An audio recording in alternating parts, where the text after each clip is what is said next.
আবার সূরা বাকারার মধ্যে এমন একটা আয়াত আছে, বিশ্বনবী বলেন ওই আয়াতটা হচ্ছে কোরআনের সবচেয়ে দামি আয়াত। কি নাম?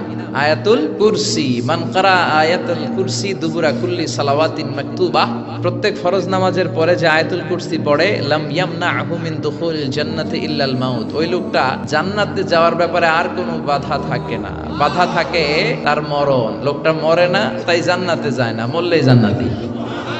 সুবহানাল্লাহ। বাড়িতে যেয়ে বললেন, আরো জোরে পড়েন না সুবহানাল্লাহ।